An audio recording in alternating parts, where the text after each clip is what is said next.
Vamos a cambiar completamente de tema. La Superintendencia de Salud iniciará el viernes 17 de junio el proceso de devolución de excedentes a los afiliados de la ex ISAPRE Más Vida. Para hablar de este tema y otros de la contingencia nos acompaña precisamente el Superintendente de Salud, Víctor Torres. Superintendente, bienvenido a Canal 24 Horas. ¿Cómo le va? Buenas tardes.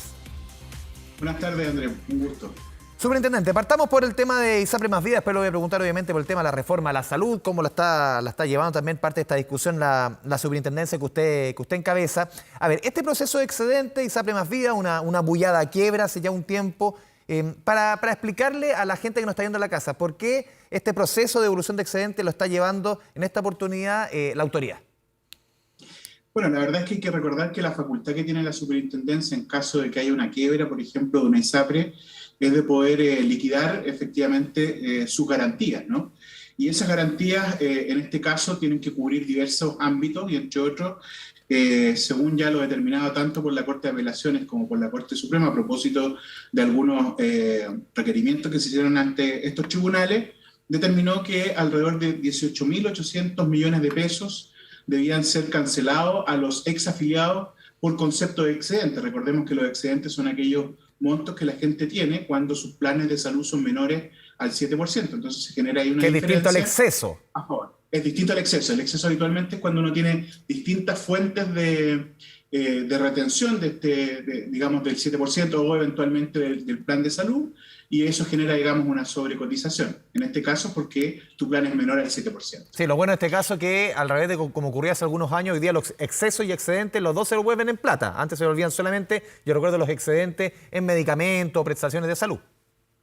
Bueno, efectivamente, hay que considerar, y así como lo ha dicho la Corte, que los excedentes son recursos de los afiliados, sí, no son recursos de ninguna otra, digamos, entidad. Por lo tanto, ellos tienen derecho a poder acceder precisamente tanto a los excesos como a los excedentes. Y en este caso particular, de estos 18.000 millones de pesos, hay ya 9.600 millones que hemos puesto a disposición de los exafiliados. Hay otros 9.000 que están todavía en una situación de controversia con la actual ISAPRE Más Vida, que debemos resolver en el próximo tiempo, pero esto nos va a permitir que más de 190.000 exafiliados a la ex ISAPRE Más Vida tengan la posibilidad de recuperar entonces estos recursos a partir del proceso que hemos abierto ahora. Sí, para entender un poco lo que usted nos dice. Claro, en esta primera ola, podríamos decir, 9.800 millones de pesos, dice usted, 191.000 exafiliados.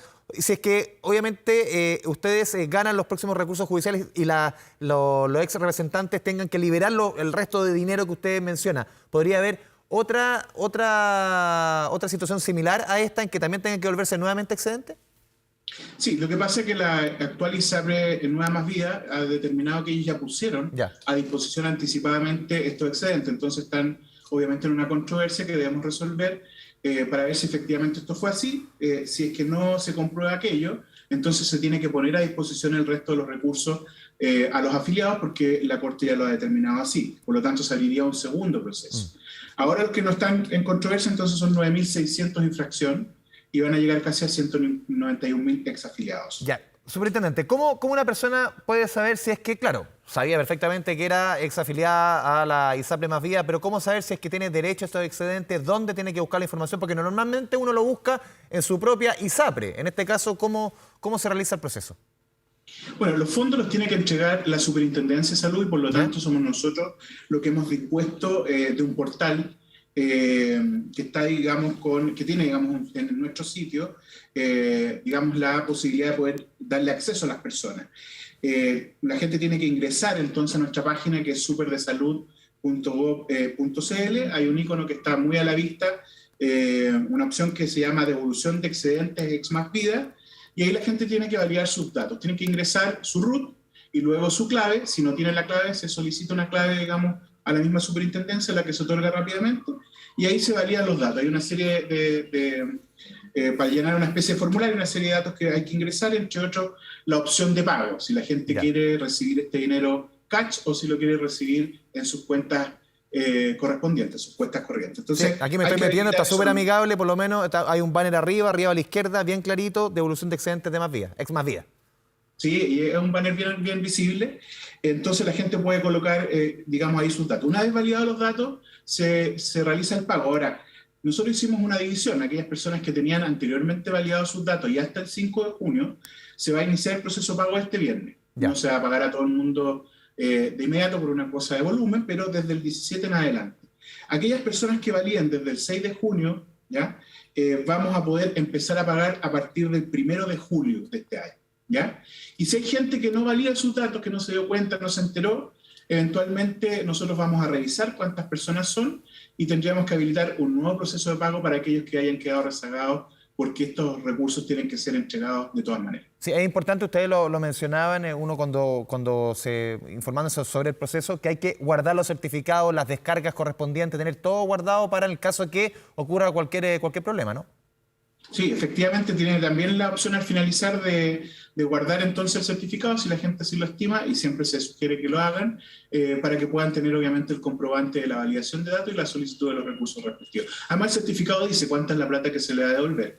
Recursos que además yo debo hacer la salvedad favorable para las personas, finalmente aun cuando no teníamos la obligación de hacerlo, se dejaron en algunas cuentas de depósito a plazo, lo que generó intereses. Esos intereses se van a repartir también proporcionalmente. Sí, ¿hasta cuándo se puede hacer el proceso, superintendente?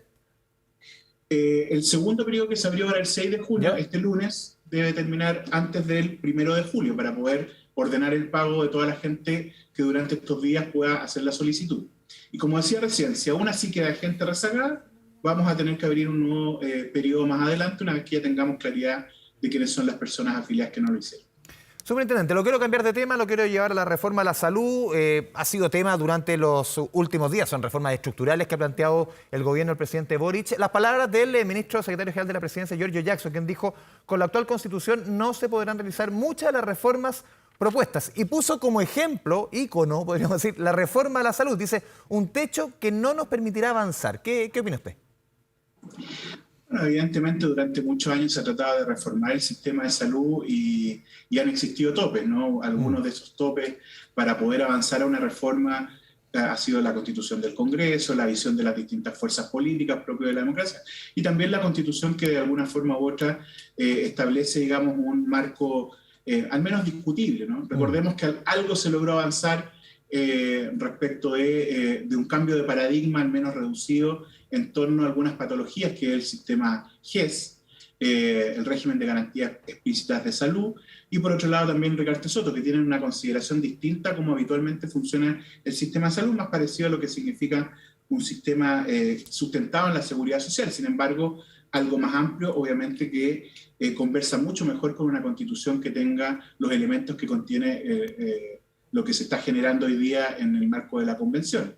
Es algo que evidentemente debemos considerar al momento de realizar la reforma, y obviamente tenemos que esperar cuál es la decisión final de la gente, ¿no? Sí, que es quien va a decidir en el plebiscito. Sí, superintendente, usted tuvo una larga trayectoria como diputado de la democracia cristiana, y le quiero hacer un poquito quizás de memoria. ¿Por qué? Porque lo decía su ex colega, hoy día senador, antes diputado por el Partido Socialista, también expresidente del Colegio Médico, Juan Luis Castro, quien dijo: la reforma de Lago, porque siempre se cita una reforma que quiso hacer el presidente Lago de parte del 7% de cotización de las personas que estaban en ISAPRE, llevarlo un 2% a solidaridad. Lo que decía Juan Luis Castro dice: la reforma de Lago no prosperó por no tener mayoría política, no por un tema constitucional. Es un tema de votos, no de constitución. Palabras de Juan Luis Castro.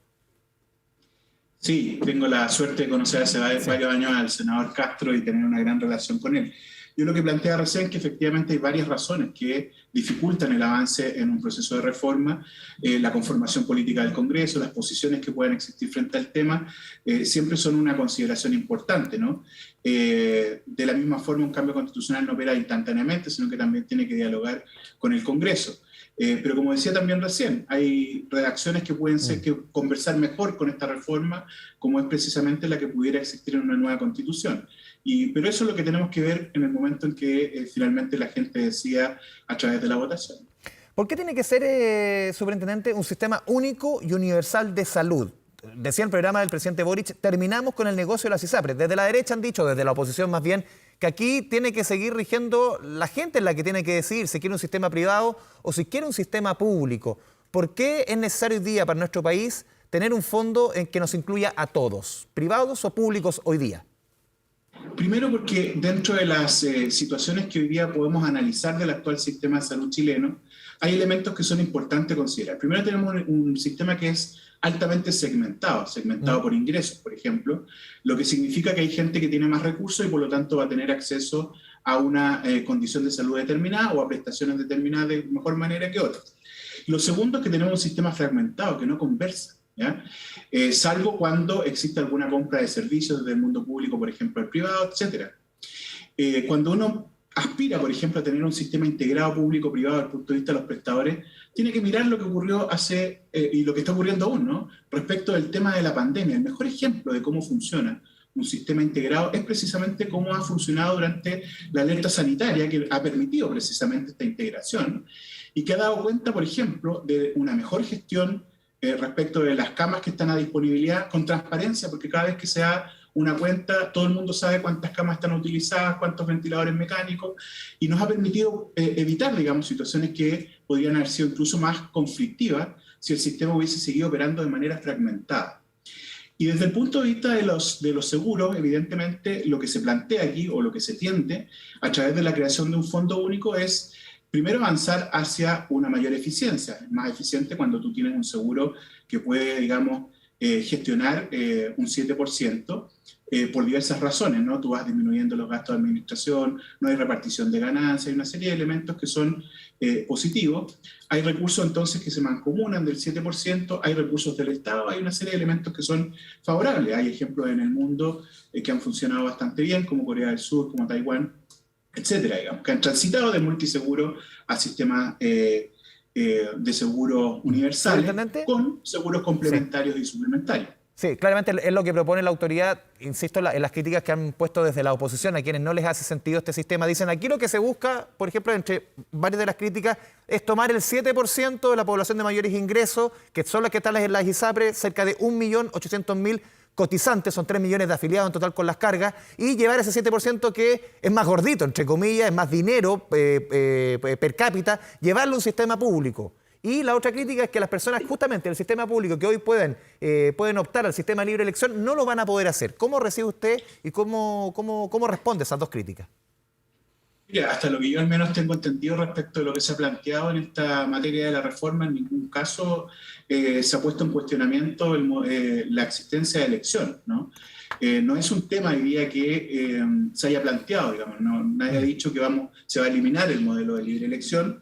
Hay adecuaciones que obviamente se tienen que generar precisamente para poder hacer más equitativo el acceso, porque si tú finalmente tienes un sistema que se sustenta en tengo mejor acceso o acceso más oportuno porque tengo más plata, finalmente se genera un acceso inequitativo. Entonces tenemos que tender a tener un sistema más eficiente, un sistema más equitativo, donde obviamente la situación de salud de las personas sea la que opere. Eso no implica que no pueda haber libre elección para determinadas cosas o eventualmente para todas las prestaciones, algo que está por definirse, pero en ningún caso hay un cierre respecto a esa materia. En ningún caso se ha dicho que no va a existir más la libre elección. Sí, respecto a la primera crítica que yo le planteaba de sectores opositores, de que se busca, obviamente, sacar esta tajada grande, que es el 7% de los sectores de mayores ingresos, y llevar ese dinero al sector público, y que ese sector, buena parte de ellos, no todos, podrían optar a seguros complementarios y seguir atendiéndose en los mismos lugares que se atienden hoy día. Por supuesto, o sea, hoy día hay gente que tiene ISAPRE, seguro complementario y seguro de los prestadores, ¿ya?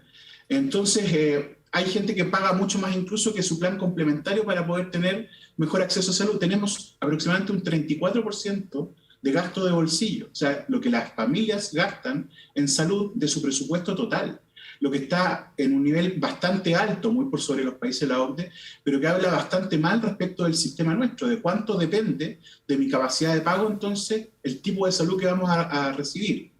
Claramente van a poder existir seguros complementarios y suplementarios, nadie lo va a impedir, precisamente para que alguien pueda tener esta opción de elegir eventualmente. Pero insisto, tenemos que mirar el sistema en su conjunto y tenemos que mejorar estas condiciones, que si no van a significar una carga súper relevante para el Estado y obviamente van a impactar directamente los derechos de las personas. ¿Quién ocupó su mismo cargo hace algunos años? Manuel Nostroza, creo que fue en el gobierno de Bachelet 1, si no me equivoco, fue superintendente de salud, decía, claro, esto puede funcionar, pero en un plazo que sea una reforma paulatina en el tiempo. Él decía de 20 a 30 años, que esto no sea de una sola vez, porque el cambio ahí puede transformarse, y lo decía hoy día incluso la ministra de Salud, María Begoña Yarza, decía, no queremos que la reforma a la salud sea un nuevo Transantiago. Esto debe ser, si es que obviamente así se dispone y lo aprueba, por ejemplo, el legislativo, ¿esto debe ser un tema paulatino que demore algunas décadas? Evidentemente, una reforma requiere un proceso de transición. Procesos de transición hay de distintas índoles desde el punto de vista de la duración.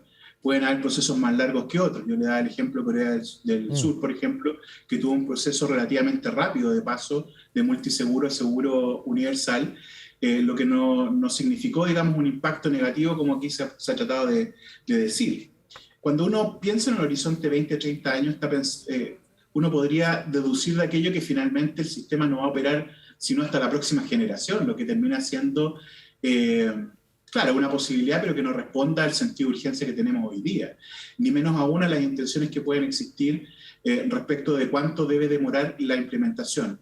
Que esto sea con menos plazo no significa que sea algo a tontas y a locas, significa que vamos a tener que resolver determinados puntos o nudos críticos que permitan precisamente responder a la celeridad, pero haciéndolo con absoluta responsabilidad, que es efectivamente lo que se ha planteado para este proceso de reforma. Víctor Torres, Superintendente de Salud, le agradecemos este espacio con Canal 24 Horas. Muchas gracias. Muchísimas gracias, que esté muy bien. Muy buenas tardes.